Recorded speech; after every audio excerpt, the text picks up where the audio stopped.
Doctor Shyama Prasad विश्वविद्यालय का नाम बदल करके अब वीर बुद्धू भगत के नाम से किया गया है। कल कैबिनेट में पारित हुआ है।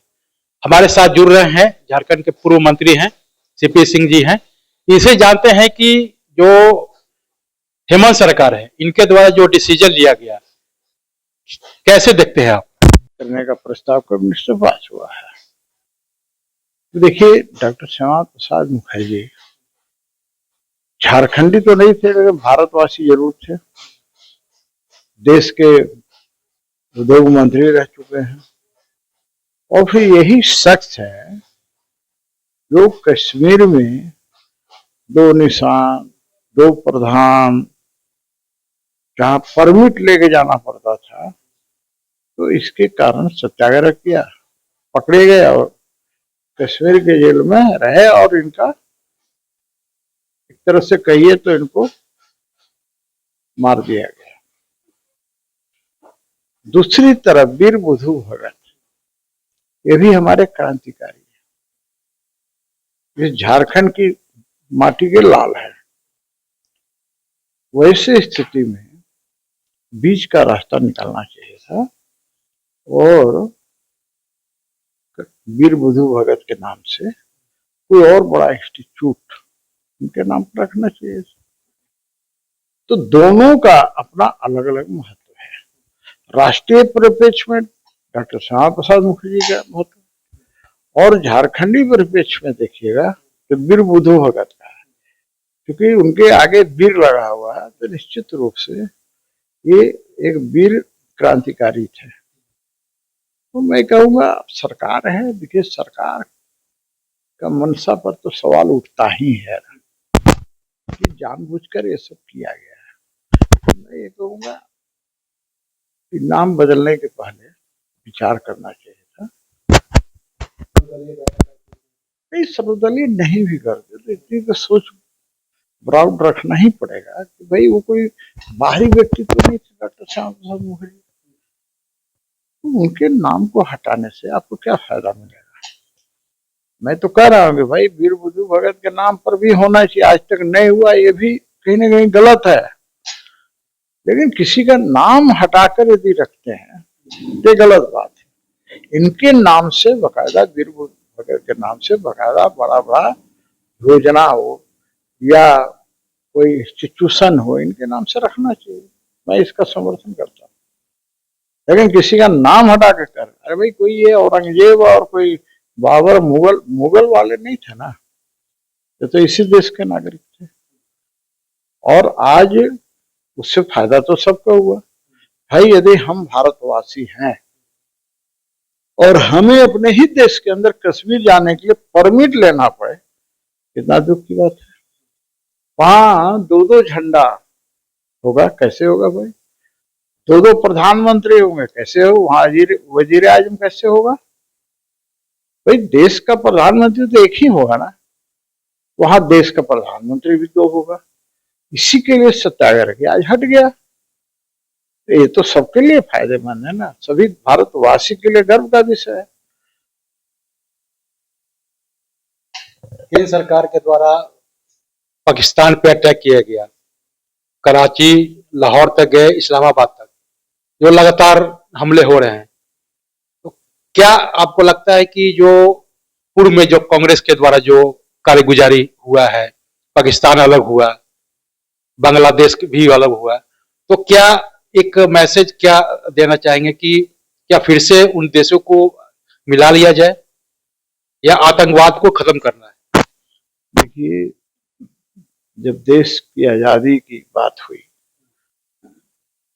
तो कांग्रेसियों ने इस देश के साथ इतना क्रूर मजाक किया है कि आप कल्पना नहीं कर सकते।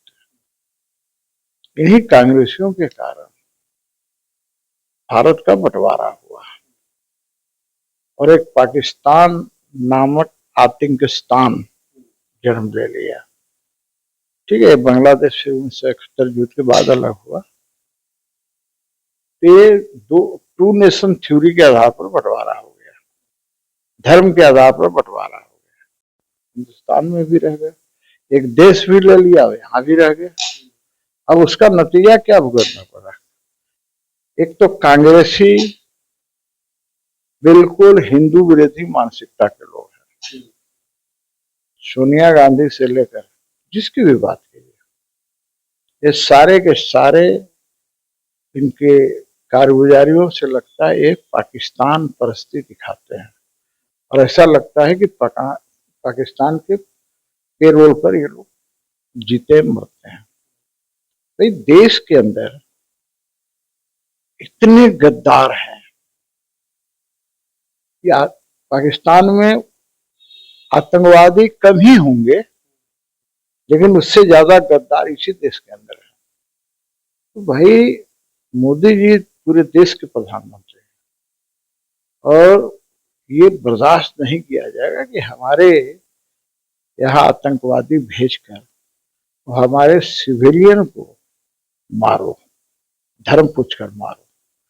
उसी का बदला सिंदूर के रूप में लिया गया, ऑपरेशन सिंदूर है, तो चल रहा है। भाई पाकिस्तान तो घुटने पर अभी ही आ गया है, वो गुहार लगा रहा है दुनिया के युद्ध रुकवाइए, युद्ध रुकवाइए। अरे भैया ये युद्ध नहीं है, अभी युद्ध शुरू कहा हुआ है। भारत तो सिर्फ और सिर्फ आतंकी अड्डे को ध्वस्त कर रहा है। भाई आपको तकलीफ क्यों है? आप एक तरफ बोलते हैं कि हमारे देश में आतंकवादी नहीं है, हम नहीं चलवाते हैं, नहीं करते हैं, बढ़ावा नहीं देते। आतंकवादियों के अड्डे ध्वस्त हो रहे हैं ना, मारे भी जा रहे हैं लोग, और बौखलाहट में पाकिस्तान हमारे सिविलियंस पर वार कर रही है। जो पड़ोसी जो स्थान है, चाहे पूछ हो, राजौरी हो, या जो भी जम्मू कश्मीर का, तो ये कायराना हरकत कर रहे हैं। भारत तो टारगेट सेट करके मार रहा है ना, लेकिन ये हमारे जो बॉर्डर इलाके में है उस पर अपना टारगेट कर रहे हैं, जहाँ सिविलियन मारे जा रहे हैं। मैं ये कहूँगा कि पाकिस्तान 4-5 दिन से ज्यादा टिक नहीं सकता भारत के सामने। अभी तो ये शुरुआत है, आगे आगे देखिए पाकिस्तान की क्या दुर्गति होने वाली है। झारखंड सरकार के द्वारा जो है जातिगत जनगणना को लेकर अभी हालांकि उन्होंने रद्द कर दिया है कि इसमें सरना कोड धर्म जो है इनको भी एक कॉलम दिया जाए। इसको लेकर के हालांकि प्रोग्राम तो किए थे कि पूरे झारखंड में धरना प्रदर्शन होगा, और जब तक इस कॉलम को शामिल नहीं किया जाएगा झारखंड में जातिगत जनगणना नहीं होने देंगे। देखिए ये भारत सरकार और राज्य सरकार के बीच का मामला है। जब जातीय जनगणना प्रारंभ होगी तो फिर देखा जाएगा कि सरकार, केंद्र सरकार क्या कर सकती है और राज्य सरकार क्या कर सकती है। भाई देखिए ऐसा है, विपक्ष के लोग वही तो मांग रहे थे कि जातीय जनगणना, जातीय जनगणना। भाई भारतीय जनता पार्टी के नेतृत्व में एनडीए की सरकार है, बहुत सोच समझकर निर्णय लिया है, और ये सिर्फ राजनीतिक लाभ के लिए नहीं है। राजनीतिक लाभ तो विपक्ष के लोग ले रहे हैं, ये जातीय जनगणना राष्ट्र के हित में हो रहा है, और इसके अंदर सारी चीजें होंगी। मुसलमानों के बारे में भी बताया जाता है, तो मुसलमानों को भी जाति उसमें संलग्न होगी कि आप मान लीजिए मैं क्षत्रिय हूँ, हिंदू हूँ, तो हिंदू तो लिखेंगे ही ना, क्षत्रिय लिखेंगे, तब इनको अपनी जाति अंसारी, खान, सैयद, तरह तरह के जो इनका जाति है इनको भी उस कॉलम में भरना होगा। नहीं तो हमेशा देखिएगा ये मुसलमानों को सिर्फ मुसलमान अलग दिखाते हैं, लेकिन इसमें शिया भी होगा, सुन्नी भी होगा, बरेलवी भी होगा, देवबंदी भी होगा, तरह तरह की चीजें, वो सारी चीजें आएंगी। इसलिए किसी को घबराने की जरूरत नहीं है। भारतीय जनता पार्टी के नेतृत्व वाली सरकार ने बहुत सोच समझ कर निर्णय लिया है। लेकिन भारत के प्रधानमंत्री तो पूर्व में बोले थे कि हिंदुस्तान में केवल 4 ही जातियां हैं। देखिए आप बात को नहीं समझे, आप उनके बोलने का अर्थ समझिए ना क्या है कि भारत विभिन्न जातियों में बटा हुआ है, इसीलिए उन्होंने कहा कि सिर्फ 4 जातियां हैं। भाई मेरा ये कहना है कि जाति कोई भी हो, सभी जाति का महत्व है और सभी जाति में जन्म लेने वाले को गर्व होना चाहिए, होता भी है स्वाभाविक। तो मोदी जी ने जो कहा था वो अन्य परिप्रेक्ष्य में कहा था। अब यदि जातियों की बात करेंगे तो आपको तरह तरह की जातियां मिलेंगी, जिसके हम लोग जानते भी नहीं है, वो भी जातियां हैं देश के अंदर। तो सच सामने आएगा, और सामने आएगा तो सामाजिक रूप से, आर्थिक रूप से, राजनीतिक रूप से जो कमजोर वर्ग के लोग होंगे उनके लिए सरकार व्यवस्था करेगी, उनका जीवन स्तर ऊंचा उठाने का काम करेगी। ना कि जिस तरह से जो पूर्व मंत्री हैं, वर्तमान में विधायक भी हैं, कि पाकिस्तान पे जो हिंदुस्तान के द्वारा जो अटैक किया गया है, ये तो अभी शुरुआत है और शुरुआत में ही पाकिस्तान है तवा मचा रही है, मदद के लिए गुहार लगा रही है। हालांकि सभी ने ना बोल दिया है, लेकिन देखना यह है कि ये जो अटैक किया गया है कितने दिन चलता है।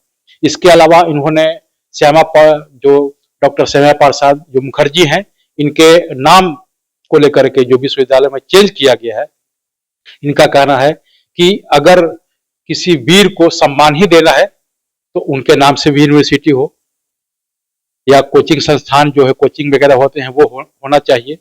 इसके अलावा इन्होंने जातिगत जनगणना को लेकर के भी कहा कि ये केंद्र और राज्य सरकार का मामला है कि वो किस तरह से जातिगत जनगणना करवाते हैं। और रहा सवाल सरना धर्म कोड को लेकर के, तो अभी तो समय है, समय आने पे देखा जाएगा। कैमरामैन अंकित के साथ मैं संजीव कुमार।